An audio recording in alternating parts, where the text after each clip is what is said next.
ونستعينه ونستغفره ونستهديه ونتوب إليه ونعوذ بالله من شرور أنفسنا ومن سيئات أعمالنا. من يهده الله فلا مضل له ومن يضلل فلا هادي له، وأشهد أن لا إله إلا الله وحده لا شريك له، وأشهد أن محمدًا عبد الله ورسوله. ربنا صل وسلم وبارك على عبدك ورسولك محمد كما صليت ورحمت وباركت على إبراهيم وعلى آل إبراهيم إنك حميد مجيد. أما بعد، فيا أيها المؤمنون عباد الله، أوصيكم ونفسي بتقوى الله جل وعلا، فإنه ذخيرة الأولين والآخرين ووصية أولياء الله المتقين. يقول الله تبارك وتعالى: يا أيها الذين آمنوا اتقوا الله حق تقاته ولا تموتن إلا وأنتم مسلمون. أيها المؤمنون المصلون، نحن على مقربة من رمضان، ورمضان على أبوابنا، فموضوع خطبتنا يتعلق بموضوع خطبة الأسبوع الماضي والذي وسمناه برمضان على الأبواب. رمضان على الأبواب. وتحت هذا الموضوع نجعل موضوع اليوم بمن أراد رمضان يعد له عدة. من أراد رمضان يعد له عدة. أدوك فلون إكيالون قبل النبي محمد. أجري píkọ̀ sẹ́ni kan tá fún lẹ́sìn tọ́jọba Allah lọ. Adẹ̀jẹ́rí pa Nábì wa Muhammad òjíṣẹ́ ọba náà ni ẹrú ẹni. Ìkẹ́ Ọlọ́run kọ́lọ̀ bá Nábì wa Muhammad, kó bá ara ilé ẹ̀, kó bá wọn sàhábà rẹ̀, gbogbo àwọn tó tẹ̀lé wọn pẹ̀lú dáadáa. Ìkẹ́ ìgẹ̀ yìí kọ́kàn wọn, kọ́kàn àwa náà, kó máa lọ bẹ́ẹ̀. Gbogbo ẹni bá wà lórí dáadáa àti déédéé kó máa kàn wọ́n títí tí ó fi dọjọ́ ẹ̀san. Ibadallah, àkọ́kọ́ ọ̀rọ̀ tí kìlọ̀ fúnra mi tí sì bẹ́yìn náà sọ ni pé ẹ jẹ́ á bẹ̀rù Ọlọ́run. Ìbẹ̀rù Ọlọ́run ọba yìí òun ni nǹkan tí èèyàn máa tọ́jú pamọ́ tí ó dé bájọ́ alkiyama. Gbẹ́ni bá jẹ́ ni Ọlọ́run, ìkìlọ̀ tí wọ́n máa bára wọn sọ ń jojúmọ́ ni pé ọ̀rẹ́ mi bẹ̀rù Ọlọ́run. Torí ní tá ń pè ní bẹ̀rù Ọlọ́run yóò máa túmọ̀ pé gbogbo ntọ́lọ̀ ń bá pa wá láṣẹ ká ṣe bó ti ní a ṣe, ntọ́ba wa kọ̀ fún wa ká jìnà sí ká má dé díẹ̀. Torí sábà pé ní bá bẹ̀rù Ọlọ́run tọ́lọ̀ ń bá ní ṣe báyìí yóò ṣe, ẹni bá bẹ̀rù Ọlọ́run bọ́lọ̀ ń bá ní má dé díẹ̀ yóò jìnà sí. Ìṣe ntọ́lọ̀ ń fẹ́, ìjìnà sí ntọ́lọ̀ ń kọ̀ ní yóò gbé wa jìnà sínú Ọlọ́run. Ẹni bá wá fẹ́, ẹni tó fẹ́ jìnà sínú Ọlọ́run yẹn, òun ní tẹ̀láṣẹ Ọlọ́run, ní kọ̀kíkọ̀ Ọlọ́run, ní òjò jìnà sínú Ọlọ́run. Ibadallah, torí sábà ká má wọná Ọlọ́run bá tún fẹ́ bá wa sọ̀rọ̀, kò ní sọ pé à ń kírun, à ń gbààwẹ̀, à ń yọ sàká. Yóò tún ní yá ayyuhal ladhina amanu, ẹ̀yin tẹ́ jẹ́ mùmínì, ittaqullah, ẹ bẹ̀rù mi. Ìmánì yẹn má jẹ́ ó jábọ́ débi kẹ́ fi sẹ̀mí. Ìtumọ̀ ẹnu ni wala tamutunna illa wa antum muslimun. Ẹ gbọ́dọ̀ wá jáde láyé kẹ́kú àfi kẹ́kú lórí Islam. Ibadallah, níjẹjọ́ a bẹ̀rẹ̀ khutuba tuntun lórí pé Ramadan ala al-abwab. Ramadan ń kanlẹ̀kùn kó wá wá. Eré ẹ̀ la sọ̀rọ̀ lé ní ìjẹjọ́. Ọ̀rọ̀ tó ní lábẹ́ pé Ramadan ń kanlẹ̀kùn náà la fẹ́ sọ̀rọ̀ sí. Ṣùgbọ́n tá a fẹ́ sọ ń bẹ̀ ni pé man arada Ramadan yu'iddu lahu al-'udda. ẹni bá fẹ́ Ramadan náà o pé mo fẹ́ àṣìfò Ramadan yóò palẹ̀ mọ́ fún Ramadan. Ẹni tó fẹ́ lọ ṣòwò sẹ́mọ̀ kí yóò mọ̀ ó dání ẹni tí ń lo oko yóò mọ̀ kọ́ dání ọmọ tí ń lọ léèwé textbook notebook ruler báírò yóò kó dání èyí kan máa lọ bì kan kọ́kàn ní àákan lọ náà nù kò ní tí ó ṣe lọ́hùn àgbẹ̀ tí ń lo oko wọn lọ́kọ̀ rẹ̀ ń kọ́ wọn ládàá ń kọ́ olóhùn kan lo oko náà ní tó bá dóko kí ni ó ṣe ọmọ tí ń lọ léèwé kò ní textbook kò ní notebook kò ní báírò kò ní pencil ǹjẹ́ bó lọ olóhùn kan lọ léèwé náà ní ṣe é mọ̀ pé náà tó bá lọ náà ní ó ṣe kí ni yóò bá dé o bí Ramadan náà ti rí nù èyí lọ pàdé Ramadan náà ní pé wọ́n ní ń bọ̀ yẹn kó dé ká máa gbà náà ní náà tó bá ọbẹ̀ náà lọ bá jáde o Ramadan man arada Ramadan ẹni bá fẹ́ jàǹfààní Ramadan yu'iddu lahu udda yóò sì palẹ̀ mọ́ fún pé mo fẹ́ jàǹfààní ẹni tó palẹ̀ mọ́ tó mọ́kọ́ tó mọ́dà tó ṣe ogbẹ̀ tó lo oko tó ro oko tó dá sẹ́mọ̀ pé yóò kó nǹkan oko ọmọ tó lọ léèwé textbook notebook ruler pencil gbogbo ẹ̀ oko dání sẹ́mọ̀ pé yóò gbọ́n tó lò kan wíyó sí pàṣì bẹ́ẹ̀ náà lè ń tó fẹ́ wọ Ramadan tó bá kó ń tọ́ yẹ kókó lọ́wọ́ tó fi wọnú Ramadan bẹ́ẹ̀ lòun ló ti pass ìpass Ramadan àlìjánnà ní jẹ́ bẹ́ẹ̀ o ẹni bá wọ Ramadan náà dandan yóò sì jáde nù Ramadan ní dandan ibadallah àwọn salaf wọn máa sọ gbólóhùn kan ló fi jásí pé tìsín ilẹ̀ ti múra ọ̀rọ̀ múra Ramadan salaf máa bẹ̀rẹ̀ láti Rajab ni wọ́n wà palẹ̀ mọ́ wọ Shaban wọ́n fi wá wọ Ramadan adẹ̀ tí ń kan ọ̀rọ̀ náà àti ń kan kókókókókó kí làwọn salaf máa ń sọ àwọn salaf ní Rajab shahrul badr wa Shaban shahrus suqya wa Ramadan shahrul hasad wọ́n ní Rajab ẹ máa gbọ́ wìtí ẹ̀ pàmbẹ̀ wọ́n ní Rajab shahrul badr oṣù tí a máa gbìn nǹkan ní Rajab tá máa gbìn wa Shaban oṣù Shaban shahrus suqya ní tá gbìn yẹn Shaban láàmà bomisi tẹ́yà bá gbìn nǹkan tó bomisi kí ló kù tí kí ní wọ́n ṣe wa Ramadan shahrul hasad Ramadan láwà késo rẹ̀ Ramadan lá késo tá gbìn ìtumẹ̀ ni pé èèyàn ti palẹ̀ mọ́ kí Ramadan tó ṣe kí ni kó tó wọlé ìpalẹ̀ mọ́ rẹ̀ kí Ramadan tó wọlé òun ní ó jẹ́ kó gé ní orí inú Ramadan ibadallah sọ bala káyìmú kí Ramadan ọkàn dé kọkàn ní àwọn ni wọ́n ń ká sámúlò ní ẹjá lọ́wọ́ wọ́n lágbàwẹ̀ lọ́la ó ti yá nẹ́nu ìtumẹ̀ ni pé làákàyè rẹ̀ kéré ọ̀wá ní làákàyè ẹ wò ẹ jẹ́ ń pè yín lákèsí ẹ lọ́lọ́wọ́ nù Sahihu Targhib wa Tarhib hadith 997 tí a fa wa gba Abu Hurairah ló gbà díìsì náà wá ẹ máa gbọ́ Ànábì wà lórí mímbàrí báyìí níjọ́ kan ìrì mímbàrí báyìí ló wà nǹkan sọ pé amina ó tún ní amina Ànábì tún ní amina ṣé ẹ mọ̀ pé kò ṣe bẹ́ẹ̀ ní jímọ̀ jẹjọ́ kò ṣe bẹ́ẹ̀ jẹ́dógún ọkàn kiri mímbàrí nìkan sọ amina àwọn sábẹ́ ní ya Rasulallah kí ló dé kí ló bí amina lérí mímbàrí Ànábì níbẹ̀ ni mo gun mímbàrí mo sọ pé amina lẹ́kíní mo tún ní amina lẹ́kejì mo tún ṣe amina lẹ́kẹta inna Jibrila alayhi salam atani in tọ́fà tí fi ń sa amina ni pé mo dé di mímbàrí Jibrilu bá wá bá mi faqal in wá ń sọ fún mi pé ní man adraka shahra Ramadan ẹnikẹ́ni tí Ramadan bá dé báláyé falam yughfar lahu tí wọ́n wá ṣàforíjìn ẹ̀ṣẹ̀ fún fadakhala nara tíru ẹ̀ bá fi lè wọná fa'abadahu Allah Ọlọ́run ó sì lè jìnà sí rẹ̀ kúl amin ìwọ Ànábì sọpá mi Ànábì ni mo bá sámi kí n Jibril wá sọ ọlẹ́nikẹ́ni tí Ramadan bá báláyé tọ́wọ́ gba Ramadan jagbajagba tí ò fi ráforíjìn ẹ̀ṣẹ̀ tó ṣe yóò wọná Ọlọ́run tún lè jìnà sí rẹ̀ Ànábì lè sáàmì lè lérí sẹ́gbẹ́ tó ma Ànábì sáàmì àṣẹ́sẹ́ kíní àṣẹ́gun náà ìtumẹ̀ ní pé ó yẹ ká palẹ̀ mọ́ pé ní sínú ẹni tí Ramadan ó bá táforíjìn ò ní ṣe kíní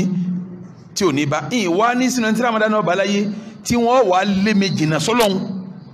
ló fi já sí pé ìpalẹ̀mọ́ fún Ramadan ó lágbára o kìí ṣe nǹkan àwàdà èèyàn kì í wọ Ramadan níwọ̀kuwọ̀ èèyàn wọ Ramadan pẹ̀lú palẹ̀mọ́ni torí sábà kò lè jèrè ń tà ń pè ní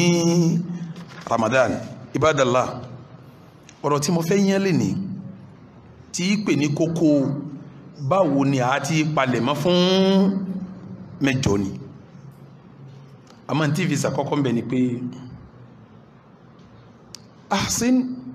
alaqataka ma'a rabbik, àṣepọ̀ wa àtọ́lọ́hun lọ́tún sí àkọ́kọ́ ọ̀rọ̀ nù. àṣepọ̀ wa àtọ́lọ́hun lọ́tún sí. ẹ wo kí a máa pé ha ṣéhù ha wòlíì ha ẹni ọlọ́run ha kíní kan òun mọ́ rẹ̀ jà wọ́n jẹ́ ń pè lọ́wọ́ kìí fi irun sí é kìí fàwẹ́ sí é sáfúwájú ní tòsí kélétì bí wọ́n ti ń wí ohun tóun náà ń ṣe ohun ọmọ rẹ̀ jà wọ́n ti ń wí lọ́wọ́ ọmọ bí tóun kù sí láàrin òun àti tani Allah. so níbi tó kù sí òun alladhi lam yattali alayhi ahadun illa Allah, tẹ́nìkan ò rí bí àfọlọ́hun lọ tún bẹ̀ sí o lọ́lẹ̀ tún bẹ̀ sí. irú àṣírí rẹ tó bòun níbi iṣẹ́ bú tó ń ṣe táyé wá ń pè ọ́ lé èèyàn rí òun lọ́ọ́ ṣàtúnṣe kó o jẹ́ èèyàn rí yẹn qabla Ramadan, ṣáájú kí Ramadan tó ṣe kíní kó tó wọlé. sórí tó o bá tún àárín ìwọ àtọ́lọ́hun sí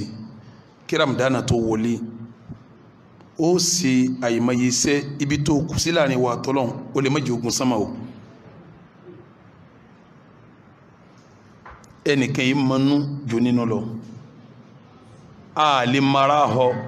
bí alára, ẹnìkan ò lè mọ bí òun dá sí ibi òun kù sí tó jùwọ́ tó nira rẹ̀ lọ. bó ló ti wá ṣe àṣepọ̀ àtúnṣe láàrin ìwọ àti tani Allah. ọ̀rọ̀ àkọ́kọ́ nù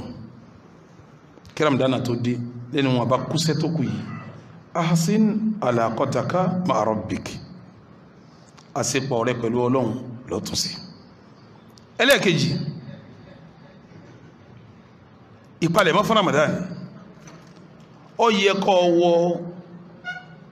ogun pé báwo ni mo ti fẹ́ gba Ramadan. Ibadallah, Ramadan fàyè lẹ̀ fòpùrọ́, ó fàyè lẹ̀ fún ní jìbìtì, ó fàyè lẹ̀ fẹ́ni tí ò ní kan sí. sẹ́mi àpọ́lọ̀ ní sọ pé wa in kuntum marda aw ala safari fa iddatun min ayyamin ukhar. ẹni bá rẹ̀ nù yín abẹ́ni bá sẹ́rìn àjò kó dá àwẹ̀ rẹ̀ padà ń jọ mí. sẹ́mi àpọ́tún mi ní pé tá a bá ń gbàwẹ̀ kó wọ́n ṣe kíní kó wọ́n gbàwẹ̀. ó ti rọrùn fún yẹn kó nínú rùn, ó rọrùn fún yẹn kó kírin àjò mọ́lẹ̀ torí sábà kò fẹ́ gbàwẹ̀. wá lọ lè palẹ̀ mọ́ torí mo rí àwọn tí wọ́n máa ń ṣe bẹ́ẹ̀. tí Ramadan bá dé yóò fly kó ní kọ́ntírì tó wà yóò wá lọ sí kọ́ntírì mi. ǹjẹ́ kí ló dé? yóò ní wọ́n ní àwẹ̀ ọ̀sọ̀ràn èèyàn fẹ́ni tó traveler lòun, òun ò lè gbàwẹ̀ torí traveler lòun. sẹ́yìn kọ́ gọ sábẹ́ àyà wa in kuntum marda aw ala safari. kò sí ti ń ṣe okùndùn jẹ ni, kò sí ti ń ṣẹlòmí ìkúndùn obìnrin ni, kò sí ti ń ṣẹlòmí ọ̀lẹ àtòrójú náà kan ní.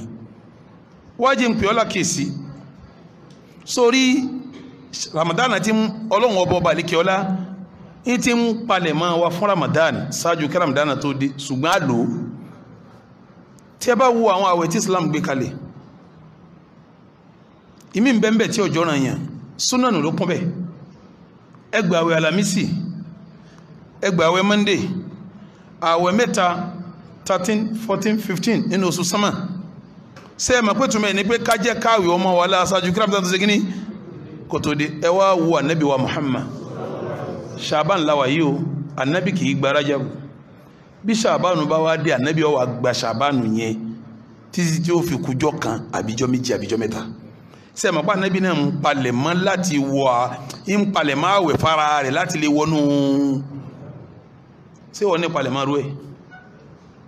lọ ja ẹ̀mí rẹ̀ lógun àwọn àwẹ̀ sunna kó o jẹ́ ọmọra ṣáájú kọ́nà yẹn tó ṣe kíní kó tó wọlé. Ibadallah, àwọn àwẹ̀ tí mo júwe fún yìí, àwẹ̀ Alámísì, àwẹ̀ Monday, kì í máa ṣàwàdà. wọ́n mọ̀ ti bí ànábì wa Muhammadi kí ló dé tó ń gba Monday kí ló dé tó ń gba Lámísì ànábì ní al-a'malu turfa fi yawmayi al-ithnain wal khamis fa uhibbu an yurfa amali wa ana sa'imu ìjọ Monday nínú àwọn riwaya kan àtijọ́ Àlàmísì wọ́n máa gbé gbogbo sẹ́ta bá ṣe lọ́sẹ̀ lọ́sánmà mo fẹ́ kí wọ́n gbéṣẹ́ mi lọ kí n wà nínú àwẹ̀ nínú riwaya mi ìjọ Monday wọ́n bí mi nínú riwaya mi wọ́n máa gbéṣẹ́ lọ sánmà níjọ́ Monday àtijọ́ Àlàmísì ibadallah ìta nàbì fi ń gbà wọ̀nyẹn lẹ́yìn pé wọ́n ń kóṣẹ́ lọ sánmà ń fi ara ń kọ́ àwẹ̀ gbà kalẹ̀ ṣáájú kọ́nà yóò tó ṣe kí ni ibadallah ẹlọ́mọ bẹ́ẹ̀ ti máa àwẹ̀ gbà ṣáájú Ramadan tó wọlé ibadallah sórí Ramadan bó ti já sí pé ń bẹ̀ a máa mẹ́nu lọ́wọ́ min tulu al-fajr ila ghurubi shams láti gbà tí alfajari bá ti yọ títí tí òrùn ó fi wọ̀ lámẹ́nu lọ́wọ́ sórí àwọn àyè yẹn náà tó fi gbààwẹ̀ yẹn kìí ṣe pé kọ́ mẹ́nu lọ́wọ́ nìkan lórí Ramadana o nínú orí Ramadana ni àdúà wà kọ́ ọmọ sàdúà wọ́n fẹ́ fi kíní kan yé yín yóò bá mọ́ pòwe ìbádà ọ̀tọ̀ àdúà ọ̀tọ̀ o pọ́fẹ́ tó já sí pé gbogbo ń ta bá pẹ̀lú àdúà náà ara ìbádà ni àdúà tí mo gbà lérò mi tí ń sọ fún ọ yìí àdúà Ọlọ́run ṣe báyìí fún mi ṣe báyìí fún mi ṣe báyìí fún mi tó ní tó fẹ́ tọrọ làdúà tí mo gbà lérò sórí Ramadana fún rẹ̀ oṣù tọ́lọ́run fẹ́ kọ́ bẹ òun ni kọ́ mọ́ pé Ọlọ́run ọ̀rọ̀ mi kù síbi àsìkí Ọlọ́run ọ̀rọ̀ mi kù síbi ọmọ Ọlọ́run ọ̀rọ̀ mi kù síbi ìfọ̀kànbalẹ̀ Ọlọ́run ọ̀rọ̀ mi kù lérí àwọn ọmọ mi wo èèyàn jù Ọlọ́run inú ìnira mọ́ wa Ramadana yẹn wọ́n fẹ́ kó fi tọrọ àdúrà ni ṣé wo tí àdúrà mọ́lá kọ́bùdà Ramadan ṣé wọn Ramadan lè tọ́lọ́ sàdúrà ọbẹ̀ ta lọ́ọ́ nípalẹ̀ mọ́ nísìn pé mo fẹ́ ní àsìkò báyìí sásìkò báyìí tí ma fi sàdúrà tó ti máa sàdúrà àwọn sáájú kí Ramadan tó ṣe kí ni kó tó wọlé ìpalẹ̀ mọ́ kẹta nù tí ó bá mọ́ ọlá before Ramadan ó di tẹ̀síwìf yín ṣe tó ń ṣe before Ramadan yín ṣe òun náà lọ́ọ́ máa ṣe lọ kí Ramadan yìí jáde sọ n pé tí Ramadan bá wá jáde olùs sọ́nà tí àdísì amina tí mọ̀ kàlá ìpẹ́ sọ́nà tí ẹ̀ ìtumẹ̀ ní pé ọwọ̀ náà wọ́n tún wá gbé ọ jìnà sí ọba àlekè ọlá subhanahu wa ta'ala ọ̀rọ̀ mi di mẹ́ta àwọn ẹni rí bí Ramadan bá ń bọ̀ báyìí tó wọlé báyìí nínú àdúrà tí a máa sábà ṣe jù wọ́n ti máa bá dọ̀ wọ́n máa pẹ́ Allahumma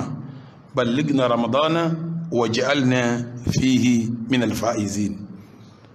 wọ́n ti ń tọrọ kábọ̀ ẹ̀tẹ́lẹ̀ o a máa ń tọ́ ọmọ tọ́tọ́ náà bá ń bọ̀ báyìí ni pé Ọlọ́run o ballighna Ramadan jẹ́ Ramadan ọba wàláyé wọ́n tún máa ṣàdúrà pé ní waj'alna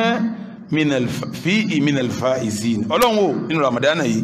fi wá sínú ẹni tí ó jèrè ní ibẹ̀ sẹ́rí tá bá pè yàn mùsùlùmí kí n tó kòmbi àdúrà ìmọ̀ aládùá tí máa sí ni o mọ́nà tí ìgbà tí a wà ní kékeré tá ń gbé lọ́dọ̀ bàbá tó bí wa bàbá ẹlẹ́hà tí a bá wá jí wa tá a bá lọ sásùbà tá a bá dé bàbá wa ní ọ̀yá ẹ jókòó ẹ ṣàdúà wọ́n wá buye hizbu táàkì tí a ń pè ní isu ní Al-Qur'ani hizbu ni wọ́n wá buye tẹ́nì kọ̀ọ̀kan ó ké fún wa tá bá wá ké tán tó bá dijọ́ sátidé àbí Sunday táwa lọ léwe bàbá wa pè wá jókòó pé Imrana lágbájá ẹ jókòó kí n bá yín sọ̀rọ̀ wọ́n wà ní sẹ́ẹ̀rí ẹni tí ń dáfá tó bá jí láàárọ̀ yóò gbé ọpọ́n afá yóò gbé sánlẹ̀ yóò wá kífá yóò wá wúri àárọ̀ wọ́n ní bẹ́ẹ̀ làwọn ẹlẹ́sìn Christianity táwọn náà bá jí láàárọ̀ wọ́n láago káàkiri wọ́n máa wúri káàkiri bó lẹ́yìn tẹ́ jẹ́ mùsùlùmí tẹ́ jọ máa fà báwo lẹ́ sì jí tẹ́yìn náà ní àsìpọ̀ pẹ̀lú ọba yín ìgbà tó ní anífà ń jí láàárọ̀ tí ń bá fa sọ̀rọ̀ táláwo ń jí láàárọ̀ tí ń bá wo sọ̀rọ̀ tí kìrìsìtẹ́nì ń jí tí ń láago tí mùsùlùmí wá jí tí ọwọ́ aládùá tí ó ṣe ó burú jáì ikhwatal iman bí mùsùlùmí bá jẹ́ mùsùlùmí gidi ní àdúà tí ṣe lójúmọ́ ni mùsùlùmí ọkàn ní jí kọ́kàn fọnu kọ́kàn wẹ̀ kọ́kàn jẹun kọ́kàn máa lọ bí iṣẹ́ ó gidi mùsùlùmí nù mùsùlùmí gidi ó jí yọ kasuba yọ wà aládùá tí ó ṣe tí ó máa jẹ́ al-wirdul yawmi wọn a máa pè ní adhikaru sabah wọn tún ní adhikaru limasa àdúà àárọ̀ àtàdúà àrọ̀lẹ́ gbogbo ẹni tí ìbá ti máa la lónìí tó ń gbọ́ kútúbà mi yìí tètè lọ wá àdúà téèyàn ṣe láàárọ̀ kojú ọmọ ọlá ṣáájú kí Ramadan tó ṣe kíní tó bá dé yín ṣe tó bá fi lè ṣe kò ní ṣe mọ́nu Ramadan o èèyàn ní àsìpọ̀ tó dán pẹ̀lú àdúà pẹ̀lú Ọlọ́run ni ọ̀rọ̀ mi di mẹ́ta ọ̀rọ̀ mi ẹlẹ́kẹrin nínú palẹ̀mọ́ta ṣe tí Ramadan ò fi ní bọ́mọ́ wa lọ́wọ́ tó bá wọlé òun ni qiyam kí la ń pè ní qiyam intuma qiyamu layl náfìlà tòru sẹ́rí náfìlà òru nínú tọ́lọ́hun ò fi bá èèyàn kankan tó dá tí ò fi bá sáwàdà ni kéèyàn ojú lórí kò sí qiyamu layl Ọlọ́hun ò fi bẹ́ẹ̀ dá kankan sáwàdà sọfí bá nàbí sọ̀rọ̀ ní pé ya ayyuhal muzammil qumil layla illa qalila nisfahu aw inqus minhu qalila aw zid alayhi wa rattilil qur'ana tartila ngbọ́lọ́wọ́ tó sọ̀rọ̀ ìwọ nísìn ọ̀n wá promotion ọfẹ́ kí sẹ́ẹ̀rẹ́ ọgá ọfẹ́ dèyàn láwùjọ ọfẹ́ dàjírí àjíkẹ́ àjíwò kò síbi tó ti rí tí mo kà á lẹ́wọ̀n àti tọ́ba jọ bẹ́ẹ̀ tó junú qiyamu layli lọ sẹ́ẹ̀gbọ́n tọ́lọ̀ ń wí ni Ọlọ́run ní wa mina al-layli fatahajjad bihi nafilatan laka asa an yab'athaka rabbuka maqaman tọ́ba ní lóru dìde kọ́ ọ̀yàn náfìlà tó yẹn Ọlọ́run ó fi gbé ọ sípò yìí ipò ńlá ipò àpẹẹrẹ ipò tó nítumọ̀ láàrin àwọn alákọ̀wé ẹgbẹ́ rẹ̀ ó dàbí láàrin àwọn káfíńtà ẹgbẹ́ rẹ̀ ó dàbí láàrin àwọn bíríkìlẹ̀ ẹgbẹ́ rẹ̀ ó dàbí láàrin àwọn kọ̀ǹtráktọ̀ ẹgbẹ́ rẹ̀ ó dàbí láàrin oníṣẹ́ ẹgbẹ́ rẹ̀ ó dàbí láàrin àwọn afẹ́ ẹgbẹ́ rẹ̀ tó bá ń ṣe kìyàmù léèlì ó dàbí torí pé Ọlọ́run ní fatahajjad bihi nafil asa an yab'athaka rabbuka maqaman ibadallah èyí ń ọwà jẹ ọmọ ọlá kí Ramadana tó dé sórí Ramadana yẹn kì í ṣàwàdà iṣẹ́ kan tá a bá ṣe ń jọ tí ò sí Ramadana tá a bá ṣiṣẹ́ kan yẹn nu Ramadana àìmọye ẹ̀san ni ẹnìkan ò lè sọ pé náfìlà araka méjì tó ń bá yẹn nu Ramadana láàdá tó wọn gbà ń bẹ́ẹ̀ kò sẹ́ni tó lè sọ tọ́ra Nábì lọ́lọ́run sọ pé as-sawmu li wa ana ajzi'u bihi èmi ni mo làwẹ̀ èmi ni mo mẹ̀sán tí sàn lérí àwẹ̀ gbogbo sẹ́nu àwẹ̀ náà bó ti rí nù gbogbo sẹ́nu àwẹ̀ bó ti rí nù wá jẹ́ kìyàmù layl kọlọ̀ lè mọ ọ̀la láti sìn ṣáájú kí Ramadan tó ṣe kí ni ẹ lọ ṣàkíyèsí inú àdìsí Ànábì wa Muhammad Ànábì ni man qama Ramadana imanan wa ihtisaba sẹ́mi kún yẹn tún ní mísàmì ó ní ẹ̀sàmì lọ́tọ̀ ó lẹ́ni bá ṣe kìyàmù layl ní Ramadan imanan torí Ọlọ́run wa ihtisaban tọ́gbà pọ́lọ́ ní ọ̀sẹ̀ sáré kí ló wí gufira lahu ma taqaddama min dhanbi gbèsè tó bá ṣe síwájú pátá Ọlọ́run ní ẹ bá ń fẹ́rí jìn níjọ́ tí èsì Ramadan kìyàmù layl gbọ́dọ̀ mọ́ ọlá ṣáájú kí Ramadan tó wọlé torí ní tí ọba mọ́ ọlá láti sìn bí Ramadan bá wọlé kò ní ṣe kíní ìwọ tó yẹ kí wọ́n ń jí lọ ń wá tó jẹ sàárì ṣé wọ́n lọ́yìn nẹ́fílà ọ bẹ́tà kò tètè bẹ̀rẹ̀ láti sìn kọ́dà kan tó dá sàárì tán kó ti wà lórí lọ́lẹ̀ ṣètò ìgbà tó máa jí tí n bá ti jí ọ̀dàgó báyìí kí n tó sùn padà ọ wá ṣètò ìgbà tó máa jí àsìkò tó bá máa jí síhun nígbà wọn bá máa dáná sàárì yọ bọ́ lérí nẹ́fílà ni ọ ń jẹ sàárì tábà yìí gbogbo yóò kù sójú kan ni àmọ́ ńgbà tí ọba mọ́ ọlá láti sìn yẹn sọ fún ọ dáadáa wọ́n máa jí ọ̀nà Ramadan gan ọ máa rọ́jú jẹ sàárì ni o sọ̀rọ̀ kẹ́rù sàárì tó ń rọ́jú jẹ ń gbà wọn ebi má pa mí lọ ń jẹ o sàárì mo ní tí mo fẹ́ gbà lọ́wọ́ ọlọ́nkọ́ o sàárì kébi má pa mí lọ́sàn lọ ń jẹ sàárì mo ní tí mo fẹ́ gbà ní àwọn ẹni Ọlọ́run wàbẹ́l asahari hum yastaghfirun àsìkò tá ń jẹ sàárì yẹn tá ń jí lóru yẹn làwọn máa bẹ lọ́n pé dákun ẹ̀ṣẹ̀ wa forí ẹ̀jẹ̀ wa ibadallah ẹ̀wọ̀n nǹkan Ànábì fẹ́ sọ̀rọ̀ kìyàmù layl ló fi gbọdọ̀ máa ọlá qabla Ramadan before Ramadan torí kó o lè rí ṣe nínú anabi ni alaykum bi qiyamil layl ó lẹ́yìn mu'mini tẹ́ ń tẹ̀lé mi ó dọwọ́ yín o ẹ máa jí lóru ṣe náfìlà o fa innahu da'bu salihin náfìlà yẹn ìṣesí àwọn ẹni renu sọmọ kí tó bá ti máa ṣe qiyamul layl ìtumọ̀ ẹni pé tí ìwọnú ẹni rí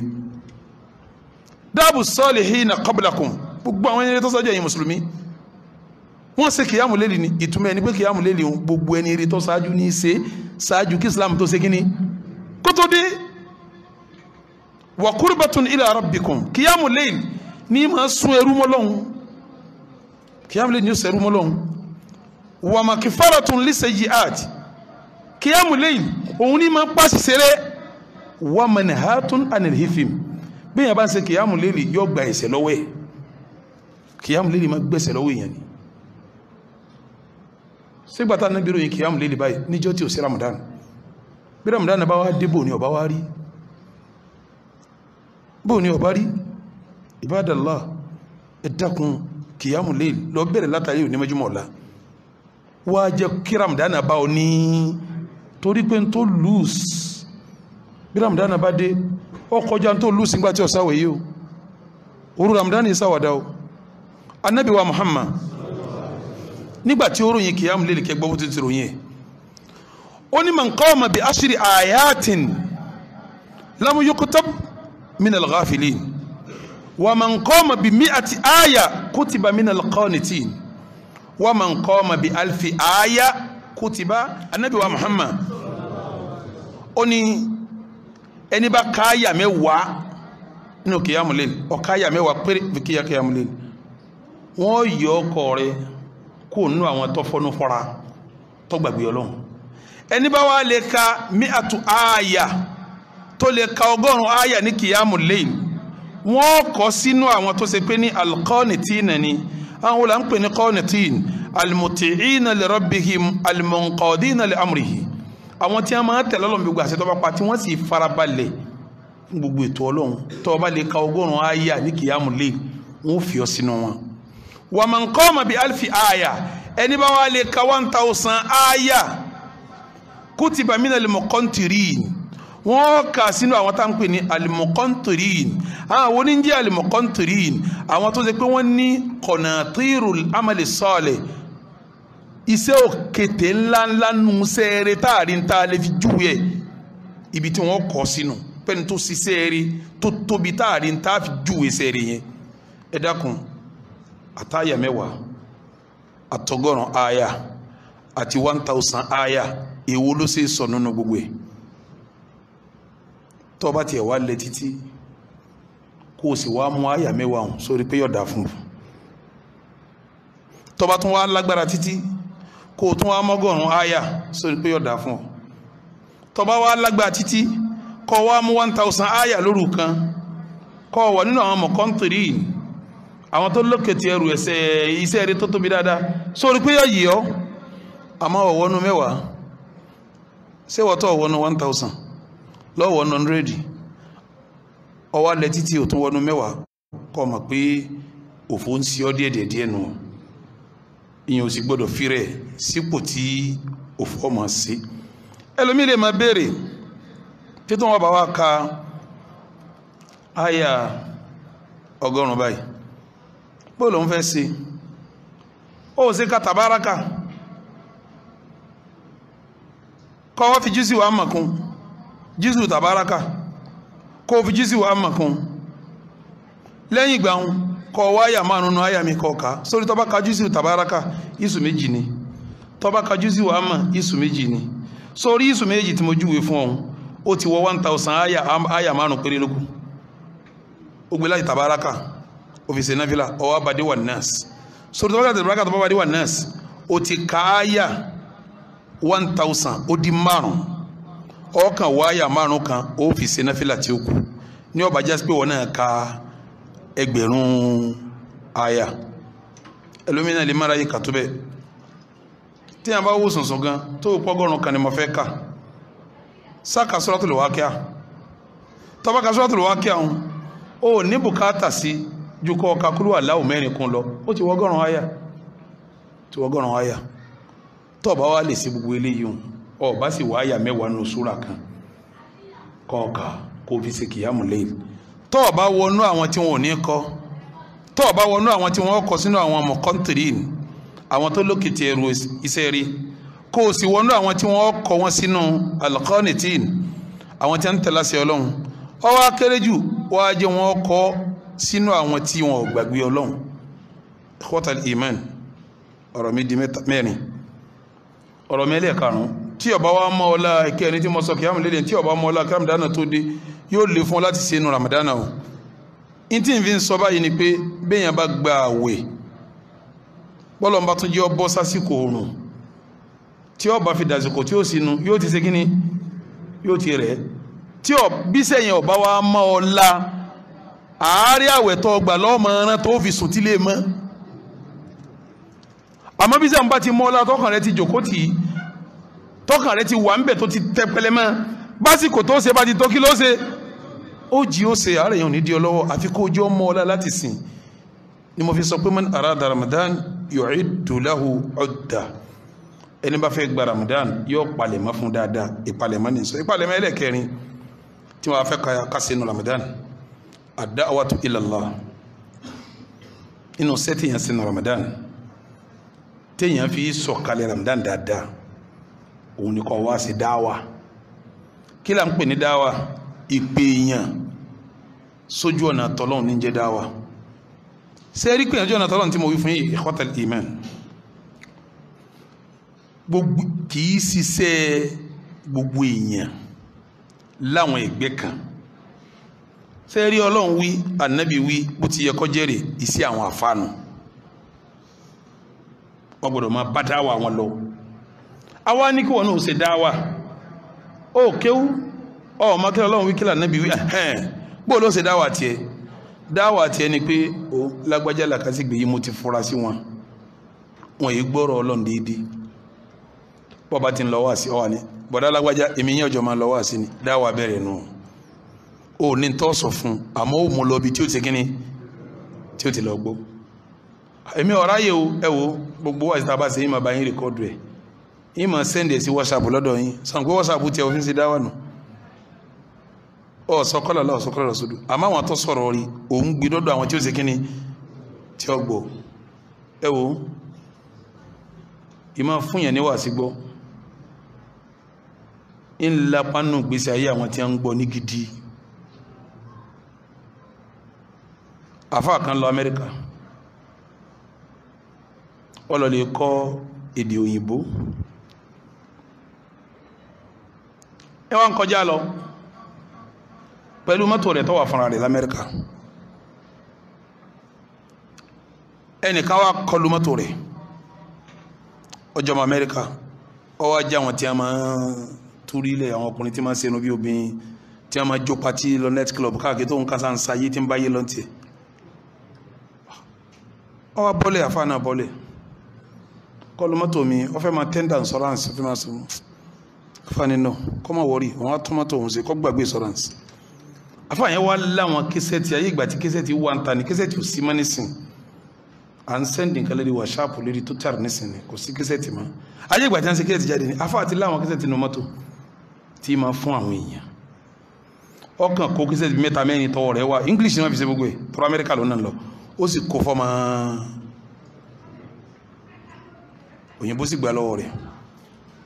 wọ́n dẹ̀ sí báyìí kàdùkútùká lílọ tí ń lọ ó wò pé kí ni máa nù yí ti ẹ̀ fún méjì ń gbọ́ lọ́ba sọ sínú kí ni mọ́tò rẹ̀ ní bá ń gbọ́ wá sí kò gbọ́rọ̀ rẹ̀ bẹ́ẹ̀ rí láyé ọgbọ́ kẹrin tán ọgbọ́ kejì tán ọgbọ́ kẹta ọgbọ́ kẹrin ó tún wá tún gbọ́ ó tún gbọ́ kò sí tí ó ṣe mọ́jú pé ń wá nọ́mbà tó wà lára késẹ́tì yẹn ó bẹ̀rẹ̀ sí pè nọ́mbà tí ń pè ń Saudi ní pèsè bẹ́ẹ̀ ní nagosé ti pé òun fẹ́ físítì ibi tí ọ̀rọ̀ yìí ti sẹ́ẹ̀mà kọ́gbà Islam Ànábì wa Muhammad ń sọ fún wa pé la an yahdiya Allahu bika rajulan wahida kọ́lọ̀ ó lò ọ́ kọfẹ́ nìkan mọ̀nà látara rẹ̀ khairul laka ó lóore fún ọ min humurin ni'am ju ọ̀dọ́ rànkúnmí lọ wọ́n jù níjọ́ náà lọ kọ́lọ̀ ọ̀bọ̀ balẹ̀kẹ́ ọláwá tiẹ̀ nìkan mọ̀nà kọ́fẹ́ nìkan mọ̀nà látara tiẹ̀ ọwá lórí fún ọ jọ̀dọ̀ rànkúnmí lọ sẹ́mi apá nàbí wa Muhammad yìí náà ó ní man dalla ala khairin kafa'ilihi nínú riwaya mi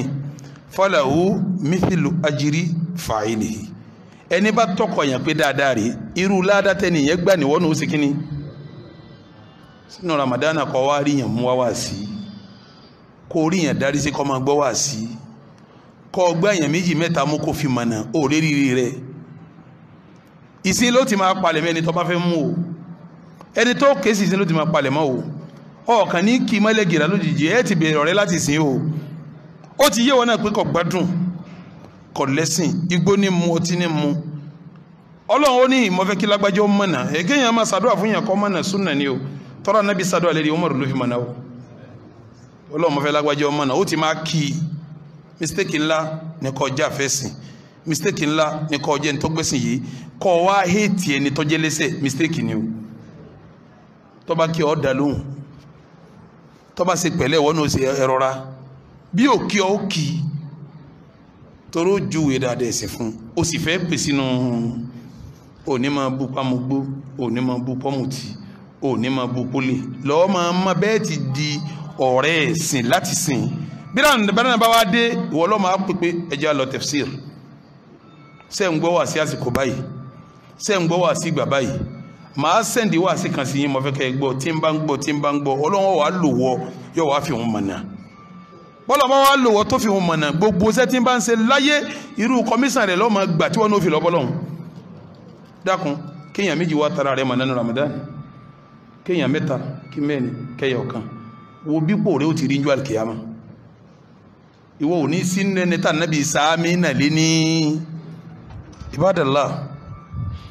ọ̀rọ̀ mi di márùn ọ̀rọ̀ mi ẹlẹ́ẹ̀kẹfà Ramadan lọ palẹ̀ máa bí ó ti dùn ní mímọ̀ ń bẹ inú mistake tó kálíkákó táàrán wàhálà rẹ̀ díbà àti wàyí ad-da'watu ila al-islam bil jahl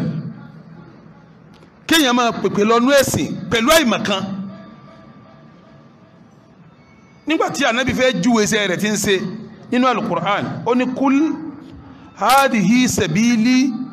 ad'u ila Allahi ala basiratin hadihi sabili islam tí mo mú wá rèé o islam mi rèé o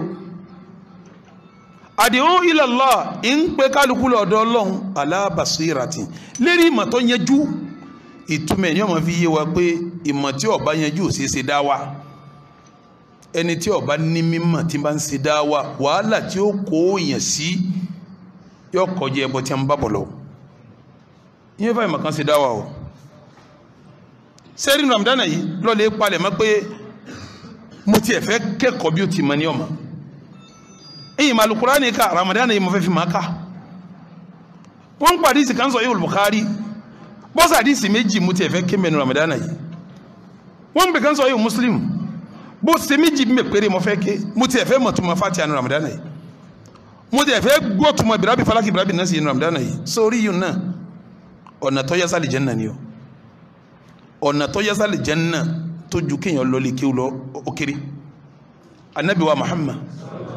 ó ní man salaka tariqan yaltamisu fihi ilman sahhalallahu lahu bihi tariqan ila aljanna ẹni bá gba ọ̀nà kan tí ń tọ̀ ọ̀nà tí ń tọ̀ kí ní ń tọ̀ fún pé mo fẹ́ lọ lè kéwù sẹ́rọ̀ náà tí ń tọ̀ fún lọ fẹ́ lọ lè kéwù Ọlọ́run ó fi sánà aljanna tí ó wọ̀ fún ìtumẹ̀ ní kí o gbẹ́ tí ń lọ lè kéwù ọ̀nà aljanna ní ṣe kíní kọ́ wá try básìkò rẹ bá ti fún tónú Ramadan kó rí pòun kí níwọ̀n bá torí Ramadan rẹ náà rìsọ́ọ̀tì ẹ̀ nípa ọ̀fẹ́ wà lè Janna ó sì fẹ́ wà náà àwọn tàà nábì sáámi lélẹ́rí pé wọ́n wọ iná àfikọ́ sánà ara lè kéwú ní tafsiri wà láwọn àfà tí ń ṣe tafsiri òdodo tó ní àyà báyìí la fẹ́ tù tí gbogbo àwọn tí ń gbọ́ tafsiri ọgbà Al-Qur'ani ní ọwọ́ tí wọ́n wà tó àyà wọn bí wọ́n ti ń tó ọyọ ọmọ dèmọ́lẹ̀ ní ọwà ń lè kéwù nù bẹ́ẹ̀ làwọn àfà tí ń kọ́yàn lálùwàlá ṣe ọwà ń lè kéwù nù ọlọ kẹ́kọ̀ọ́ àlùwàlá bẹ́ẹ̀ làwọn àfáà tí wọ́n ń kọ́ yẹn rùn kí ọ wà ń lè kí òun ọlẹ kẹ́kọ̀ọ́ rùn bẹ́ẹ̀ làwọn àfáà tí wọ́n ń kọ́ yín lẹ́kọ̀ọ́ pé bó báyìí là á ṣe pẹ̀lú ìyàwó báyìí là á ṣe pẹ̀lú ọkọ ọ wà ń lè kí òun ọ̀ ń kẹ́kọ̀ọ́ bí wọ́n ti tọ́ ẹbí nù bẹ́ẹ̀ làwọn àfáà tí wọ́n ń sàlàyé pé bàbá jẹun báyìí là á wí táàbà mumi báyìí là á wí táàbà wọ mọ́sálásí ẹsẹ̀ báyìí là á gbé wọlé nǹkan báyìí là á wí táàbà jáde ẹsẹ̀ báyìí là á wọlé nǹkan báyìí là á wí táàbà wọlé tà ń sùn táà wí nígbà wọn ti ń kẹ́kọ̀ọ́ náà ara lè kéwù ni gbìyànjú o kó lọ lè kéwù gbogbo àwọn bàbá tó sẹ̀wálẹ̀ tí a máa lọ tafsiri wọ́n láwọn lọ tawsiri gbogbo wọn ni wọ́n lálù kùránì bí a bá dẹ́rọ wọn ni tọ́ afẹ́ bẹ̀rẹ̀ tafsiri èyàn tí ń ké tafsiri sẹ́lẹ̀ kéwú kọ́ wọn gbogbo wọn sì ń bẹ̀rẹ̀ dáná bá ti dé wọ́n lọ gbọ́n tafsiri wọn ó gbé dání báyìí wọ́n lọ tafsiri nù ẹni tí ó tafsiri ó jòkó ajánásí ọmọ ká afọ́ ọmọ tú fún wọn ọmọ ká ọmọ tú fún wọn ilé kéwú ni wọ́n wà yẹn o ilé kéwú wọ́n wà yẹn wọ́n ń ké qala Allahu nù al-Qur'ani nù wọ́n mọ̀ pé àfà Tọ́bàrí sọ báyìí àfà Sàmásàrí sọ báyìí Jàlálẹ́nì sọ báyìí Kúrítàbí sọ báyìí Ọlọ́run wá sọ báyìí Ànábì náà wá wí báyìí ilé kéwù kan jù yín lọ wá tafsiri tó ma jòkó tó ti ma kéwù Ramadan bọ́ọ̀ bá ti ń lọ iye màláíkà lọ ń tẹ̀ lọ bọ́ọ̀ bá ń darí bọ́ iye màláíkà lọ ń tẹ̀ darí Ramadan náà gbọ́dọ̀ wá lọ bẹ́ẹ̀ kọ́ ọmọ wà rìn àlìjánná ara rìn àlìjánná ní kò kéwù ikhwatal iman ọ̀rọ̀ mi di mẹ́fà ọ̀rọ̀ mi ẹlẹ́keje fún palẹ̀mọ́ Ramadan islahul qulub ká tún ọkàn ṣe ká tún ọkàn wa ṣe kí la gbà lérò pẹ̀lú ká tọ́kàn sí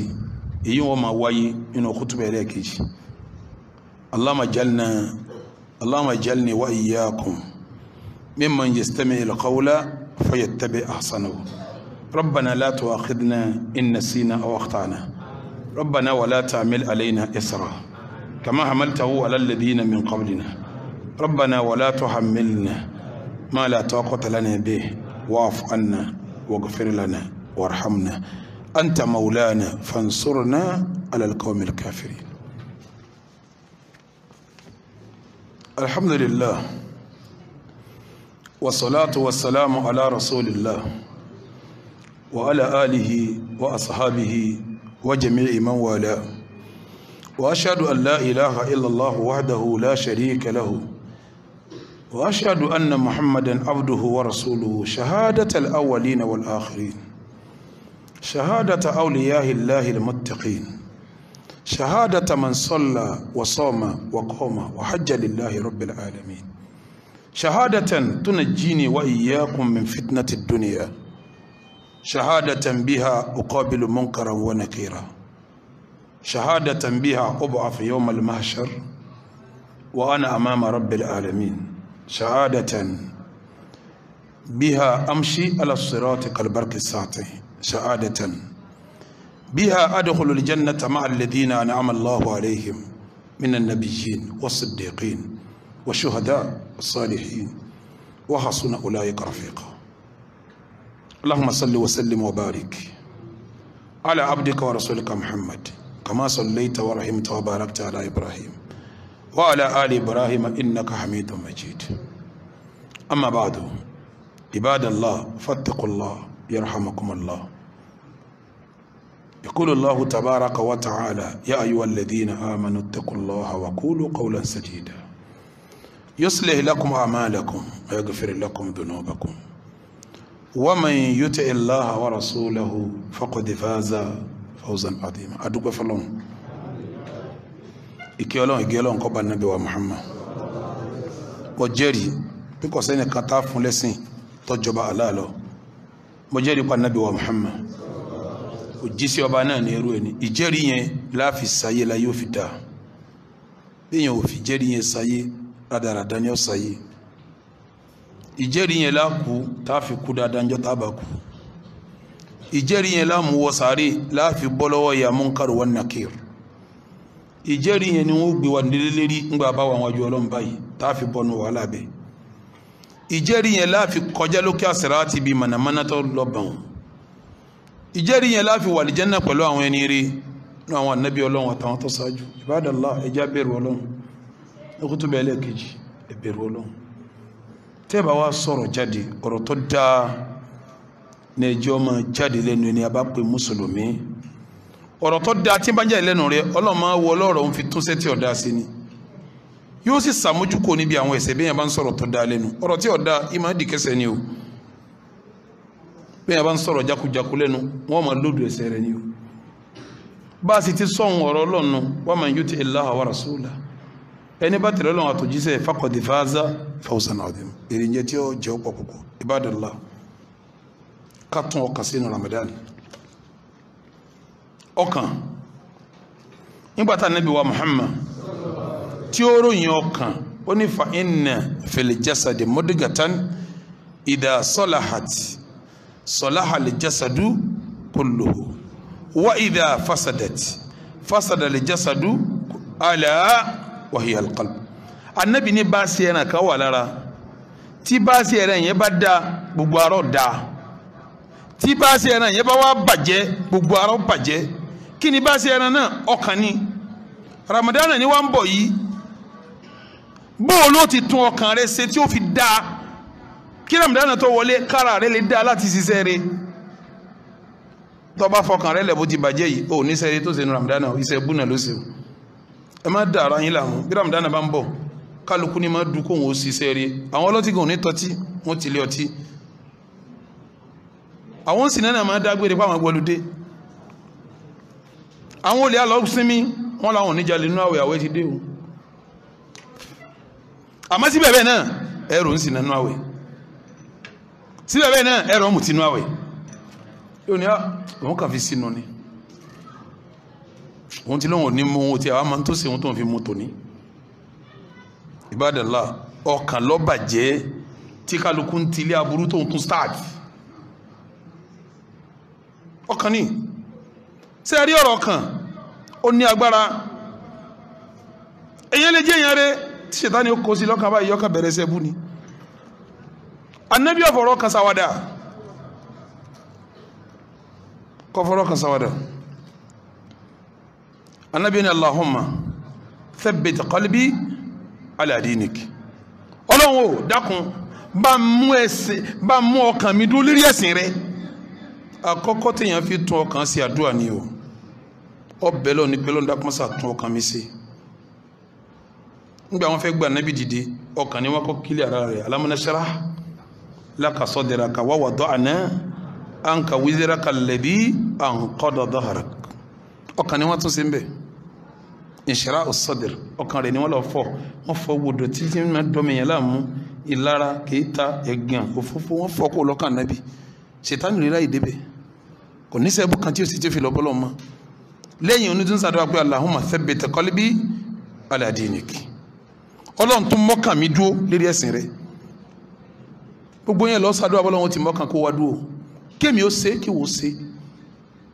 bóòrò Ọlọ́run ti mọ́kàn mi dúó torí pé ọkàn bayna usbu'ayni min asabi'ir rahman yuqallibuha kayfa yasha ọkàn ń bẹ láàrin ẹ̀ka méjì náà kọ́ Ọlọ́run máa yí bó ti wù báyìí ni Ọlọ́run bá yí síbí yọ̀dá bá tún yí síbí Ibadallah ẹlọ́bẹ̀lọ́ nǹkan mọ́kàn dó lérí dáadáa ìgbésẹ̀ àkọ́kọ́ nù tọ́kàn fi dó nǹkan gbésẹ̀ mẹ́ta tọ́kàn fi dó àkọ́kọ́ làdúà tọ́kàn fi dá ti fi dó ọbẹ̀lọ́ sọ́kàn ara rẹ̀ ni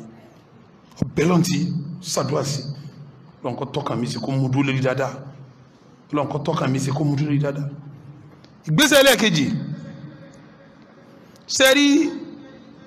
àwọn kankan bẹ tí máa ba ọkàn jẹ́ ẹ̀ṣẹ̀ ni fa inna dhunuba tumitu al-quluba àwọn ẹ̀ṣẹ̀ yìí máa pa ọkàn ni sẹ́rí ń jọ́tọ̀ mìíràn bá kọ́ dáwọ́ lẹ́ṣẹ̀ tí ìmá ni bá wà lára rẹ̀ tó sẹ́sì tó lágbára kan bó yóò mú tí gáàsì kan ẹ̀rí wà lọ bá yóò mọ̀ sí wọn náà wà lọ bá tó pé mú tí dáadáa wà lára ọkàn yẹn jọ yẹn ni tí ó bá mú kejì tí ó mú kẹta tí ó mú kẹrin kò ní rí ní kankan èyí tí ò dẹ́sì náà wò rí níjọ́ tó bá dẹ́sì náà kan wò yóò wọnú wàhálà torí pé mọ́ ni ń bẹ lára tó bá di kó ṣe kejì ó ṣe kẹta ó ṣe kẹrin kò ní rí sí nǹkan kan mọ́ sẹ́ra wọn ṣẹ́ tí máa pa ọkàn wọn àwọn dùnú tí máa tumitul qulub àwọn ẹ̀ṣẹ̀ tí máa pa ọkàn wọn ọ wàá gbìyànjú pé tó bá ń ṣàdúrà bó ló ti jìnà sẹ́sẹ́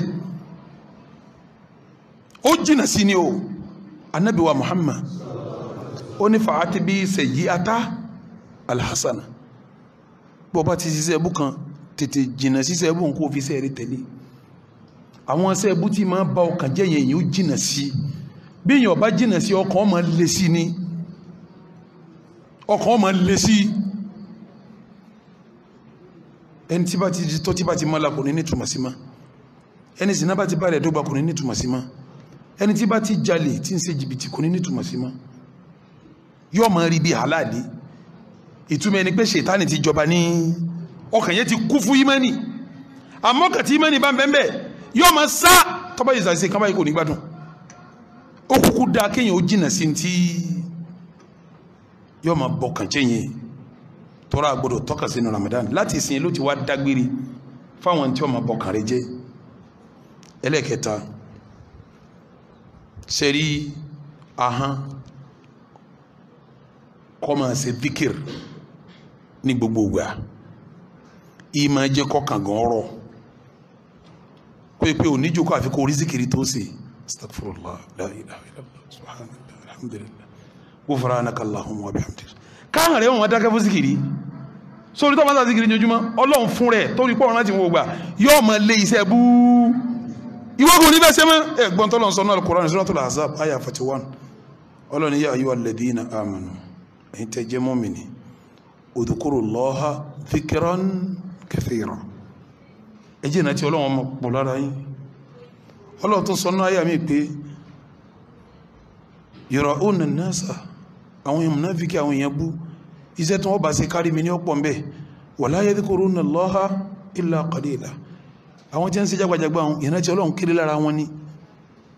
ẹni tí a bá rí ti máa ń ṣe wọ́n ìrántí tí ọlọ́run kiri lára rẹ̀ sí kiri ò sí lọ́dọ̀ ẹ̀ tó nǹkan ni kó sì lè fi nílẹ̀ fún yín ọlọ́ni ala bi dhikrillahi tatma'innul qulub pẹ̀lú ìrántí ọlọ́run lọ́kàn fi balẹ̀ lára fi balẹ̀ ìyá lọ mójútó díkìr ìyá mójútó díkìr tí a bá ń ṣàdúà kọ́lọ̀ ń bá wa fọkàn wa mọ́ tá a wá ń jìnà sáwọn ṣẹ́ tí ń dọ̀tí ọkàn tá a wá ń ṣe díkìrò dáadáa ọkàn yóò dáa a gbọ́dọ̀ wá palẹ̀ mọ́ gbogbo tí mo wí pẹ̀lú ọkàn yìí ṣáájú kí Ramadan tó dé inshallah tó bá di jẹ́ mẹ́jọ wá parí khutuba ilé a sọ kí ni nǹkan ẹlẹ́ẹ̀keje kí ni nǹkan ẹlẹ́ẹ̀kẹjọ èyí tí a ní palẹ̀ mọ́ fún Ramadan ní tó bá tó kọ́ wá tó fi kún Allahumma a'izza al-islam wal muslimin wa adilla ash-shirka wal mushrikin wa dammir a'da'aka a'da' ad-din وانصرنا نحن عبادك الموحدين آمين يا رب العالمين اللهم آت نفوسنا تقواها وزكها أنت خير من زكاها أنت وليها ومولاها ربنا لا تزغ قلوبنا بعد إذ هديتنا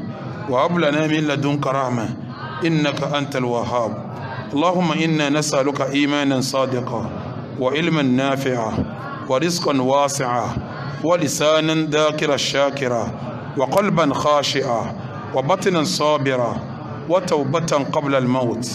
ونصيبا ومغفرة بعد الموت يا عزيز يا غفار يا رب العالمين اللهم صل على محمد وعلى آل محمد كما صليت على إبراهيم وعلى آل إبراهيم إنك حميد مجيد وبارك على محمد